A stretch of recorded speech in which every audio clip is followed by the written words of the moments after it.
జగన్ భయపడ్డాడు. ఒకప్పుడు నేరుగా సోనియా గాంధీనే ఎదుర్కొన్న జగన్ ఇప్పుడు కనీసం ఒక ఖండన కూడా చేయలేకపోతున్నాడు.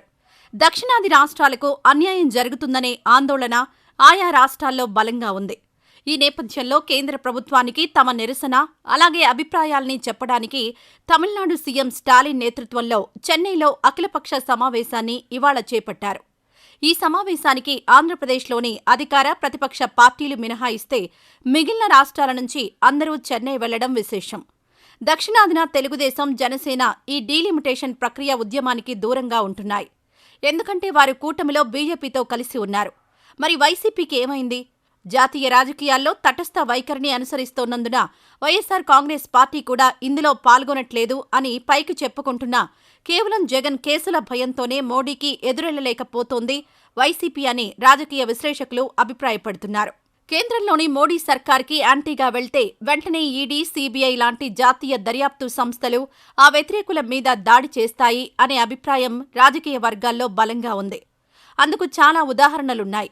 అందుకే జగన్మోహన్ రెడ్డి డిఫెన్స్లో పడ్డారు.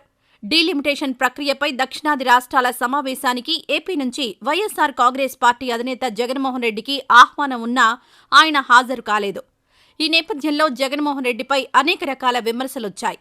కానీ బీజేపీకి వ్యతిరేకంగా వెళితే తనకు ఏ పరిస్థితి ఉంటుందో జగన్మోహన్ రెడ్డికి తెలియంది కాదు.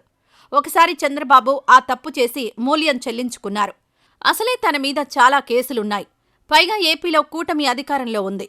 సీఎం చంద్రబాబు ఎప్పుడెప్పుడు జగన్ని జైల్లో పెడదామా అని చూస్తుంటే పక్కనే పవన్ కళ్యాణ్ కూడా దానికి వంతపాడే రకం. ఈ సమయంలో చిన్నపాటి తప్పు చేస్తే దానికి మూల్యం చెల్లించక తప్పదు. తమకు ఎదురు వచ్చే వారి విషయంలో బీజేపీ ఎంత గట్టిగా దాడి చేస్తుందో చెప్పాల్సిన పని లేదు. అందుకే జగన్ అటు కర్ర విరగకూడదు, ఇటు పాము చావకూడదు అన్న చందాన ఆయన ఓ మాస్టర్ ప్లాన్ వేశారు. అందులో భాగంగా స్టాలిన్ నేతృత్వంలో నిర్వహించిన ఈ సమావేశానికి జగన్మోహన్ రెడ్డి హాజరు కాలేదు. అయితే జాతీయ స్థాయిలో విమర్శలొస్తాయని భావించిన జగన్ ఈ విషయంలో తన వైఖరి ఏమిటో స్పష్టం చేసేందుకు ప్రధానమంత్రి నరేంద్ర మోడీకి లేఖ రాశారు. డీలిమిటేషన్ వల్ల ఆయా రాష్ట్రాల్లో రాజకీయంగా నెలకొన్న ఆందోళనల గురించి ప్రస్తావించారు. ఇదే లేఖను స్టాలిన్కు సైతం పంపించారు. అలా జగన్ తన తటస్థ వైఖరి ప్రదర్శించారు. కానీ ఇక్కడ ఆయన రెండు రకాలుగా నష్టపోతున్నారు.